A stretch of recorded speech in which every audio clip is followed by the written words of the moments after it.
بسم اللہ الرحمن الرحیم۔ آج کا جو ہمارا ٹاپک ہے وہ ہے کروموفور اینڈ ایکزوکروم۔ آج کی اس ویڈیو میں ہم کروموفور اور ایکزوکروم کے بارے میں پڑھیں گے۔ تو سب سے پہلے ہم کروموفور کے بارے میں پڑھتے ہیں کہ واٹ از کروموفور، کروموفور ہوتا کیا ہے اور اس کو یہ کروموفور کا نام کیوں دیا گیا ہے۔ The word chromophore is derived from the Greek word chromophorus which meaning color carrier۔ کروموفور کا جو ورڈ ہے وہ ایک گریک ورڈ سے ڈیرائیو ہوا ہے اور اس کا مطلب کیا ہے؟ اس کا مطلب یہ ہے کلر کیریئر، یعنی کلر کو اپنے ساتھ لے جانے والا۔ تو جس طرح آپ لوگ ایرومیٹک کمپاؤنڈ میں کہتے ہیں کہ ایروما مین فریگرنس، ایروما مین کیا؟ ایروما مین فریگرنس۔ ایرومیٹک کمپاؤنڈ میں کچھ کمپاؤنڈ ایسے بھی ہوتے ہیں کہ جو خوشبو بھی دیا کرتے تھے ابتدائی طور پر، لیکن بعد میں ایسے کمپاؤنڈ آ گئے کہ جو خوشبو بھی نہیں دیا کرتے تھے اور پھر بھی اس کو ایرومیٹک کمپاؤنڈ کہتے۔ کروموفور ایک ابتدائی نام ہے جسٹ لائک ایرومیٹک کمپاؤنڈ۔ تو ایرومیٹک کمپاؤنڈ کی ڈیفینیشن اب ہم اس طرح کرتے ہیں کہ those compound which contain benzene ring or show benzene like behavior are called aromatic compound۔ تو ایرومیٹک کمپاؤنڈ میں جو فریگرنس والا کنسپٹ ہے وہ ختم ہو جاتا ہے۔ تو یہ ابتدائی طور پر جو اس کو نام دیا جاتا ہے وہی نام اس کے ساتھ ریٹین ہو جاتا ہے۔ تو اسی طرح کروموفور کی جو ٹرمینالوجی ہے، یہ ہمارے ساتھ کروموفور کی جو ٹرمینالوجی ہے، تو سٹارٹ اپ میں جو اس کو نام دیا گیا ہے اس لحاظ سے نام کروموفور کا نام ریٹین ہے اس کے ساتھ۔ ابتدائی طور پر یہ نام اس کو اس لیے دیا گیا ہے کہ کچھ کمپاؤنڈ ایسے ہوتے ہیں کہ جب اس پر یو ویزیبل لائٹ پڑتی ہے تو کچھ لائٹ کو یہ ایبزارب کرتی ہے اور کچھ لائٹ کو یہ ایمٹ کرتی ہے۔ تو ایکچولی جو ایمیٹڈ لائٹ ہے وہ ہر چیز کا وہ کلر ہوتا ہے۔ اگر ہم اگزامپل لیں یہاں پر کہ ہمارے ساتھ ایک کمپاؤنڈ ہے اور وہ ہمیں گرین نظر آتا ہے، فرض کریں یہ ہمارے ساتھ ایک کمپاؤنڈ ہے لیٹ سپوزیشن، اور یہ ہمیں گرین نظر آتا ہے، گرین ہمیں نظر آتا ہے۔ تو یہ ہمیں گرین کیوں نظر آتا ہے کہ جب اس پر یو ویزیبل لائٹ یعنی الٹرا وائلٹ لائٹ پڑتی ہے تو کچھ لائٹ کو یہ ایبزارب کرتی ہے اور کچھ لائٹ کو یہ ایمٹ کرتی ہے۔ تو ایکچولی جو ایمیٹڈ لائٹ ہے وہ ہمیں نظر آتا ہے اور وہ ہمیں گرین نظر پرووائڈ کرتا ہے، تو وہ کمپاؤنڈ ہمیں گرین نظر آتا ہے۔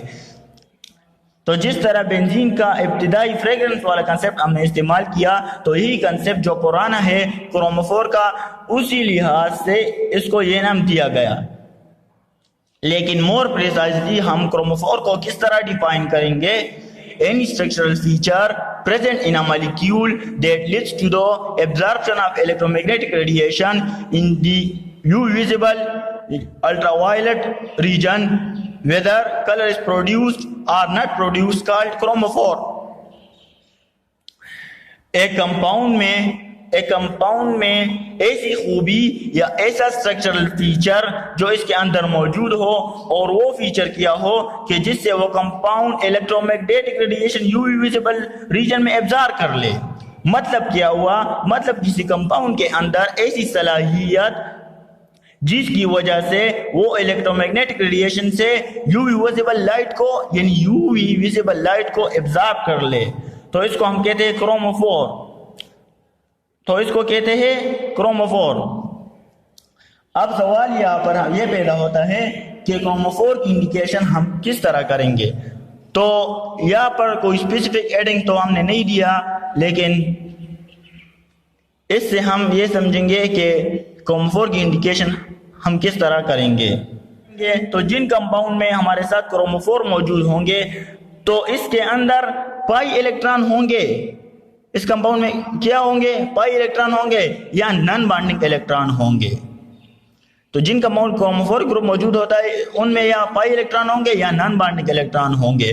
تو جن کمپاؤنڈ میں پائی الیکٹران ہوں گے یا نان بانڈنگ الیکٹران ہوں گے تو اس میں کروموفور گروپ بھی موجود ہوگا۔ تو اس طرح ہمیں یہ پتہ چلے گا کہ اس کمپاؤنڈ میں کروموفور گروپ موجود ہے یا موجود نہیں ہے۔